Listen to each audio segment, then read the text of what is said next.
wabarakatuh. Selamat malam dan salam sejahtera untuk kita semua. Perkenalkan, nama saya Solahuddin Al-Fatih. Saya adalah dosen di Prodi Ilmu Hukum, Fakultas Hukum Universitas Muhammadiyah Malang. Pada kesempatan kali ini, saya akan membahas tentang salah satu mata kuliah yang saya ampu, yaitu Hukum Ketatanegaraan. Tujuan dari pembuatan video ini adalah sebagai bahan unjuk kerja bukti pelaksanaan Tridharma perguruan tinggi di bidang pengajaran. Untuk menjelaskan mata kuliah Hukum Ketatanegaraan, saya akan menggunakan metode DIA. Apa itu DIA? DIA adalah akronim dari D. Delivery, I. Interaction, dan juga A. Assessment. Metode ini digunakan sebagai sarana agar mahasiswa dan proses belajar mengajar di kelas lebih baik, lebih menarik, dan lebih relevan, sehingga capaian pembelajaran dan profil lulusan itu bisa kemudian diturunkan dari capaian pembelajaran mata kuliah yang kemudian bisa terlaksana dengan baik. Nah, untuk metode DIA sendiri, dia delivery, biasanya saya mengawali perkuliahan dengan memberikan pengantar tentang topik-topik yang sesuai dengan apa yang tersaji dalam RPS. Dengan adanya pengantar tersebut, saya berharap mahasiswa bisa kemudian lebih tertarik untuk melaksanakan perkuliahan, sehingga I atau interaction-nya bisa menjadi lebih mudah. Ya, dalam konteks ini, interaksi yang saya bangun melalui 3 cara. Yang pertama, saya biasanya membuka kesempatan untuk bertanya tanpa harus mengakhiri kelas. Jadi tanpa di akhir mata kuliah, saya mengizinkan mahasiswa untuk menyela saat saya menjelaskan. Yang kedua, saya menggunakan model interaksi diskusi. Jadi dalam pembelajaran daring biasanya saya menggunakan aplikasi Zoom, lalu saya breakout room-nya sesuai dengan mode acak agar tidak ada tendensi satu sama lain. Mereka akan berdiskusi kemudian memaparkannya dalam kelas besar. Selain itu saya juga memberikan mode pairing, ya. Yang ketiga, saya berikan mode pairing di mana mahasiswa saya bagi menjadi berpasang-pasangan untuk melakukan diskusi, dan kemudian mereka mendiskusikan di kelas. Setelah serangkaian proses delivery dan interaction tadi dilakukan, maka di akhir saya akan memberikan penilaian secara objektif, assessment, di mana saya juga dipantau oleh Badan Kendali Mutu Akademik atau BKMA, baik di tingkat prodi maupun di tingkat fakultas dan universitas. Dan data-data tersebut bisa kemudian diakses baik materi maupun asesmen melalui Learning Management System LMS yang dimiliki oleh Universitas Muhammadiyah Malang. Dari beragam proses tersebut, DIA tersebut, beberapa hasil portofolio mahasiswa kami sudah layak untuk terbit publish gitu ya, di media cetak berupa koran, surat kabar, bahkan di jurnal nasional terakreditasi Sinta 2. Nah, nanti akan kami tunjukkan portofolio tersebut, memberikan bukti bahwa metode yang kami gunakan itu sudah cukup relevan, dengan bukti bahwa artikel yang ditulis oleh mahasiswa sebagai luaran mata kuliah Hukum Ketatanegaraan ini sudah disitasi dan dirujuk oleh beberapa akademisi dari universitas lain. Oleh karena itu, hukum ketatanegaraan ini tidak hanya membahas tentang teori bernegara, tetapi juga teori yang bisa dipraktekkan dalam kehidupan berbangsa dan negara. Untuk lebih lengkapnya, mari kita simak video micro teaching mata kuliah hukum ketatanegaraan berikut ini. Baik, Assalamualaikum warahmatullahi wabarakatuh. Selamat sore kawan-kawan mahasiswa dari kelas hukum ketatanegaraan O. Sore hari ini kita bertemu lagi ya, setiap hari Senin sore menjelang maghrib sampai nanti menjelang malam kita akan diskusi. Topik kita pada sore hari ini adalah tentang hukum konstitusi. Nah, sebelum kita mulai, seperti biasa, kita akan berdoa dulu menurut agama dan kepercayaan masing-masing, gitu kan?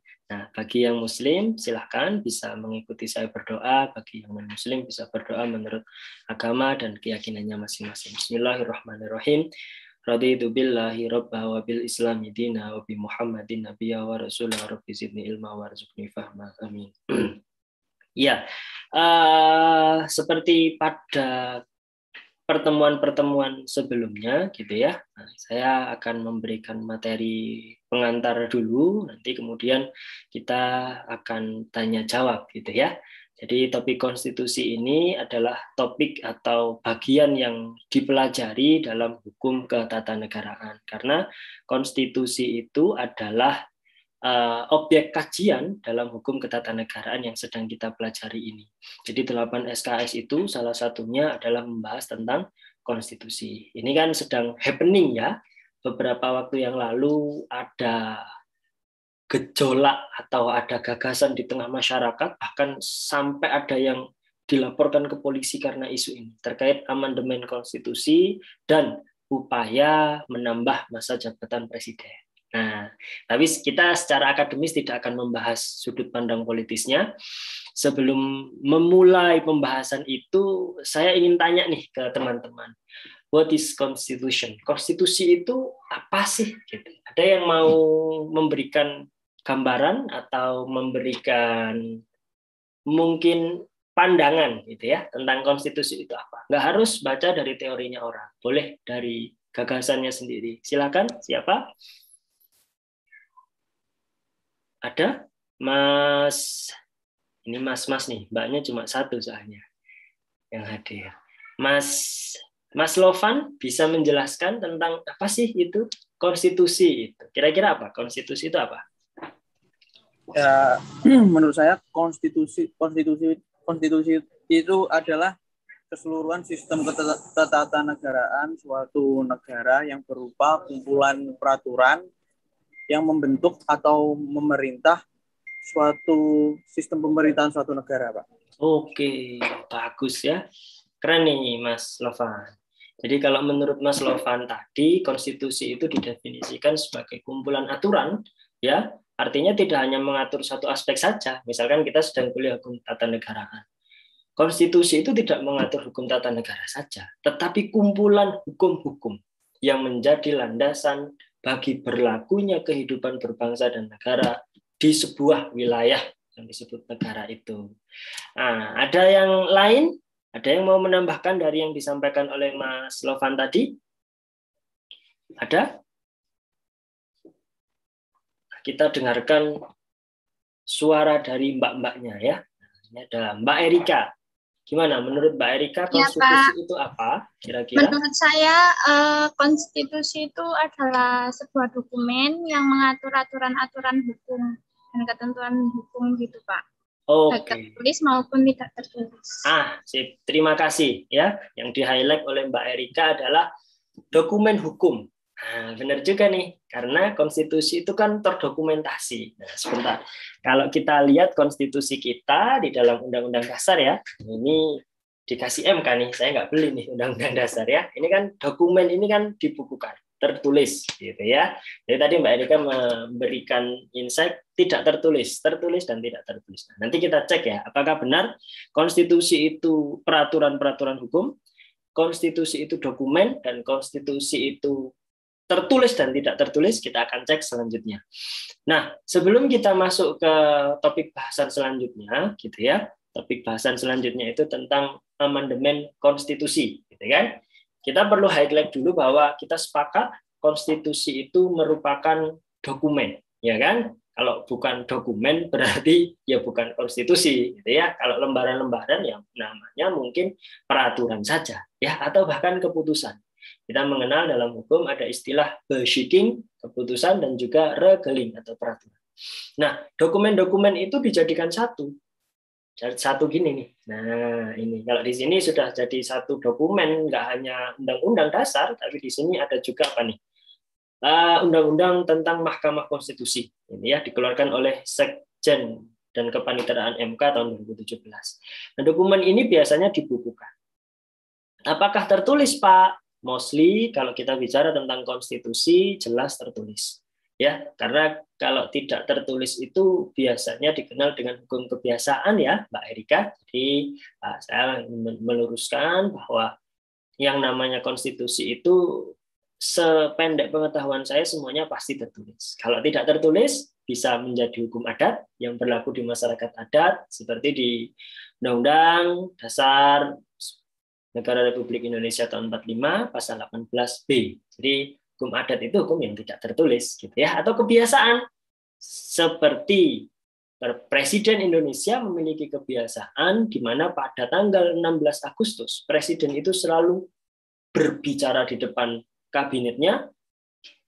Waktunya sore hari seperti ini itu menjadi hukum kebiasaan. Padahal tidak diatur dalam konstitusi, tidak diatur dalam undang-undang atau regulasi yang lain. Itu namanya hukum kebiasaan. Nah, topik sore hari ini adalah tentang amandemen konstitusi atau perubahan terhadap konstitusi. Nah, di dalam jurnal yang ditulis oleh David Lutz ini ada 4 cara yang bisa dilakukan untuk melakukan perubahan atau amandemen terhadap konstitusi. Yang pertama adalah cara formal, ya, cara-cara yang umum seperti yang mungkin di Indonesia itu tahun 99 ya, di mana kita telah melakukan amandemen 4 kali terhadap konstitusi kita, atau cara yang kedua, jadi ada upaya secara periodik. Nah, waktu itu kita juga berlaku upaya periodik ya, 99, 2000, 2001, 2002. Ini berarti cara yang kedua. Atau cara yang ketiga, judicial interpretation atau penafsiran secara yuridis. Jadi kita tahu yang bikin ini, yang bikin buku UUD ini, itu adalah Mahkamah Konstitusi. Tugas hakim konstitusi secara spesifik adalah menafsirkan apabila ada pengujian undang-undang terhadap undang-undang dasar atau judicial review. Jadi di situ beberapa pasal ditafsirkan, misalkan ada undang-undang tentang pemilu. Bagaimana kemudian Hakim MK menafsirkan tentang syarat pencalonan presiden, atau biasa dikenal dengan istilah presidential threshold. Maka konstitusi itu bisa berubah karena ada interpretasi dari hakim, judicial interpretation. Atau yang keempat adalah legislative revision, atau perubahan yang dilakukan oleh lembaga legislatif. Dalam konteks keindonesiaan, perubahan itu dilakukan oleh lembaga yang namanya Majelis Permusyawaratan Rakyat. Ya, ini pengantar untuk kita masuk ke topik selanjutnya.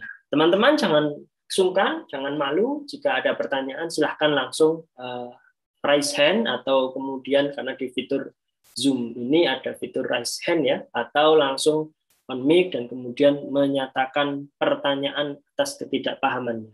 Gitu ya. Mas Ilham bisa mengikuti, sepertinya baru masuk. Teman-teman jangan lupa untuk presensi ya. Bisa presensi secara mandiri di Info KHS atau My UMM for Students. Mas Ilham bisa mengikuti? Baru menata rambutnya ini. Ya, bisa Pak. Aman. Ya, oke. Kalau ada pertanyaan yang menggelitik bisa langsung ditanyakan. Nah, selanjutnya ada gagasan terkait amandemen Undang-Undang Negara Republik Indonesia tahun 45. Saya di saat pandemi COVID-19 di tahun lalu, saya tiba-tiba dikontak oleh sebuah lembaga di bawah Universitas Islam Negeri Syarif Hidayatullah Jakarta.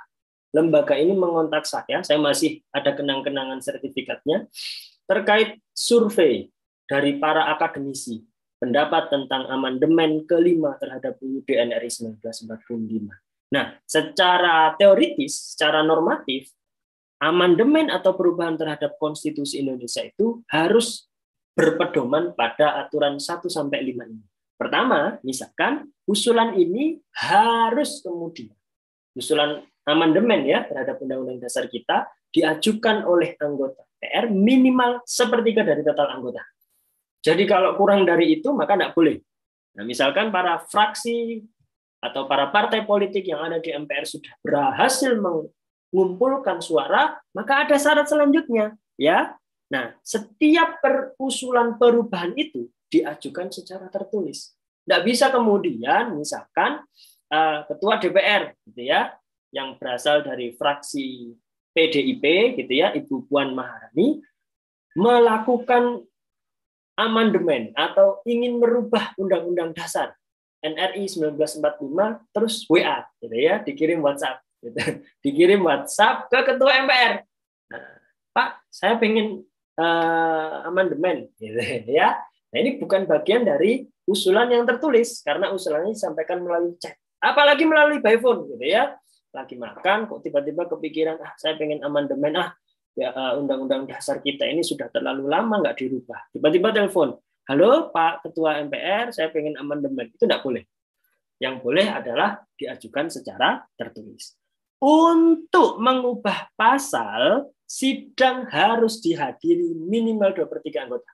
Kalau tadi usulan yang awal, usulan tentang perubahan amandemen UUD 45 itu adalah 1/3, maka untuk merubah pasal, minimal sidang perubahan itu dihadiri oleh 2/3. Ya, kalau 2/3 ya hampir 300-an lah ya. Karena kita tahu anggota DPR saja itu 575, gitu ya. Tambah anggota MPR. MPR itu siapa, Pak? MPR itu gabungan antara anggota DPR dan juga DPD. Sementara anggota DPD itu adalah 4 dari masing-masing provinsi. Kalau kita tahu sekarang ada 33 provinsi, berarti 4 kali 33 sudah sekian. Ya. Nah, kalau 2/3 berarti ya 300-an lah mungkin ya lebih. Kemudian, putusan terhadap perubahan, sekali lagi, musyawarah mufakat itu kalau deadlock ya maka voting. 50% plus 1. Jadi kalau ini nggak 2/3 lagi ya, 50% plus 1. Kalau yang hadir itu 2/3, dari 2/3 itu tidak semua yang sepakat ternyata. Nah, gitu kan? 50% plus 1 sudah boleh mengubah pasal. Namun, di ketentuan yang kelima, ada hal yang tidak boleh dirubah sampai kapanpun. Yakni tentang bentuk negara kesatuan Republik Indonesia. Tentu, saudara sudah pernah belajar tentang bentuk negara ya atau klasifikasi negara dalam mata kuliah ilmu negara. Nah, apa yang disampaikan oleh Profesor Dr. Haji Muhammad Amin Rais ya, beliau adalah salah satu bapak reformasi gitu ya, tokoh Muhammadiyah juga. Beliau menyampaikan tentang ide mereformasi konstitusi itu berarti mendorong demokratisasi. Kenapa? Karena dulu beliau berjuang di era reformasi. Berjuang dari era Orde Baru, dari era Orde Lama, dari era semua dikekang menjadi semua yang berperi kemanusiaan, yang humanis. Ini hampir sama nih dengan visi Fakultas Hukum UMM, yakni profesional, humanis, dan religius. Jadi dengan adanya perubahan atau amandemen terhadap konstitusi, maka hal ini bisa mendorong terjadinya demokratisasi. Artinya apa? Masyarakat akan lebih hidup secara demokratis, masyarakat akan lebih terjamin hak-haknya, dilindungi hak-haknya, masyarakat tidak dengan mudah ditangkap karena alasan yang tidak jelas. Ya, kita ingatkan dulu era Orde Baru ada istilah Petrus, penembakan misterius. Hari ini Mas Ilzam demo di depan istana, besoknya tinggal nama, gitu kan? Masuk karung, innalillahi, temannya tahlilan. Gitu kan? Itu dulu. Dengan adanya reformasi konstitusi melalui perubahan atau amandemen itu didukung adanya demokratisasi. Salah satu hasil dari demokratisasi waktu itu adalah dimasukkannya pasal 28A sampai J. Yang di pasal 28J itu menjadi pasal pamungkas bahwa hak asasi manusia itu dihargai, dilindungi, dihormati sepanjang tidak bertentangan dengan norma-norma yang berlaku. Nah, kalau teman-teman pernah belajar pengantar ilmu hukum itu, kita belajar ada 4 norma: norma hukum, norma agama, norma kesusilaan, dan juga norma kesopanan. Oke, sampai di sini kira-kira kita masuk nih ke topik amandemen. Apakah ada yang ingin ditanyakan oleh teman-teman? Belum ada pertanyaan? Ada pertanyaan? Pak, izin bertanya, Pak. Oh itu iya, silakan, kenapa, Mas, diperkenalkan nama dan NIM-nya ya. Silakan, Mas. Saya Zuhal Rasidi Ambuaru, NIM 2017-086. Ya, saya ingin bertanya kenapa yang untuk amandemen itu jumlah yang datang rapat itu cuma 1/3, Pak. Apakah datangnya DPR itu kalau 3/3 atau 1/3 atau 2/3 tuh berpengaruh sekali, Pak, itu? Iya, oke. Terima kasih. Nah, terima kasih pertanyaannya. Ini sangat luar biasa sekali pertanyaannya dan sangat relevan ya dengan mata kuliah kita. Artinya mata kuliah hukum ketatanegaraan ini kita setiap hari tahulah bagaimana realita kehidupan berbangsa dan negara. Dan ini menarik. Kenapa kok 1/3? Kenapa kok 2/3? Kenapa kok nggak 1/4, Pak? Kenapa kok nggak 1/5 atau 2/5, Pak? Ya, yang jelas bilangan dibagi 3 itu adalah konsensus. Kenapa 1/3? Kenapa 2/3 adalah konsensus? Konsensus siapa? Konsensus mereka yang dulu merumuskan Undang-Undang Dasar ini, yang merumuskan konstitusi. Jadi, ya, ini saya pernah belajar tentang lemahnya demokrasi itu, ya, bahkan ada buku berjudul Demokrasi, Ekspor Amerika yang Paling Mematikan. Apa yang disebut kelemahan demokrasi?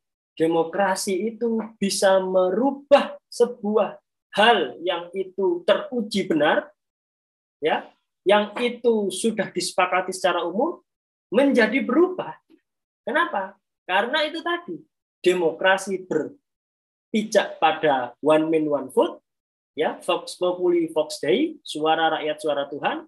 Satu orang akademisi nilainya sama dengan satu orang, mohon maaf, pencuri. Ya, jadi tidak ada bedanya. Satu orang ulama atau satu orang pendeta nilainya sama dengan seorang penjahat. Tidak ada bedanya. Nah, ini kelemahan dari demokrasi. Kenapa kok 1/3, Pak? Kenapa kok tidak 1/4? Kenapa kok 2/3? Pertama, alasannya adalah karena ini konsensus para perumus dari konstitusi kita. Kedua, kenapa kok hanya 1/3, Pak? Apakah ini menunjukkan fenomena bahwa anggota DPR atau anggota MPR, ya, mohon maaf, karena ini berkaitan dengan MPR kan, itu tidak sering ke kantor? Saya harus bilang jujur, iya. Ya, kenapa? Karena untuk mengumpulkan 1/3 saja susah. Iya kan? Coba, kenapa mereka kok tidak ke kantor? Ya, lebih dari itu, mereka kenapa tidak ke kantor? Karena mereka punya kewajiban yang lain. Misalkan kunjungan kerja, misalkan mereka harus reses, misalkan mereka harus bertemu dengan konstituen, karena kan mereka ini penyambung lidah rakyat. Jadi untuk mengumpulkan 1/3 saja, susahnya luar biasa. Buktinya apa? Terakhir kita amandemen tahun 2002, sampai hari ini 2021, berarti berapa tahun? 2002 sampai 2021 berarti kurang lebih berapa tahun? 20 tahun ya, kurang lebih 20 tahun kan? Nah, Mas Ilham sudah mengangguk-angguk berarti benar ya, kurang lebih 20 tahun, 19 tahun lebih lah ya. Itu buktinya tidak pernah ada amandemen. Gitu kan? Artinya mengumpulkan 1/3. Kalau memang tidak didorong oleh keinginan yang luhur, ya, cita-cita yang mulia untuk melakukan amandemen itu susah. Ya, jadi kenapa kok 1/3? Jawaban yang pertama adalah karena ini konsensus. Jawaban yang kedua adalah mengumpulkan jumlah yang sekian itu memang tidak mudah. Begitu ya, Mas? Apakah ada yang ingin memberikan feedback yang lain? Tidak ada? Baik, terima kasih. Kalau memang tidak ada, topik terkait amandemen ini adalah topik diskusi yang akan kita bahas setelah ini, gitu ya. Di pertemuan berikutnya, saudara akan saya minta untuk mempresentasikan secara berkelompok, secara gagasan konseptual atau gagasan normatif boleh, atau out of the box gagasan yang lain terkait topik amandemen ini. Saudara boleh berpikir, saudara boleh membaca literatur tidak hanya dari dalam, tapi juga literatur dari luar negeri tentang apa sih di luar negeri itu ada topik apa sih kok mereka melakukan amandemen terhadap konstitusinya. Kalau kita tahu yang terbaru di Guinea, sebuah negara di Afrika, itu melakukan amandemen terhadap konstitusinya, salah satunya adalah memperpanjang masa jabatan presiden. Tidak lama kemudian, militer melakukan kudeta. Nah, maka silakan didiskusikan. Setelah ini kita bagi kelompok, dan kemudian kita akan membahasnya pada pertemuan berikutnya. Baik, jika tidak ada pertanyaan, kita berjumpa lagi minggu depan. Jangan lupa untuk diskusi, jangan lupa untuk terus membaca. Kita akhiri perkuliahan kita pada sore menjelang malam hari ini dengan membaca hamdalah bersama-sama. Alhamdulillahirabbil alamin. Kita sempurnakan dengan doa kafaratul majlis. Subhanakallahumma wa bihamdika asyhadu an la ilaha illa anta astaghfiruka wa atubu ilaik. Assalamualaikum warahmatullahi wabarakatuh. Waalaikumsalam warahmatullahi wabarakatuh. Warahmatullahi wabarakatuh.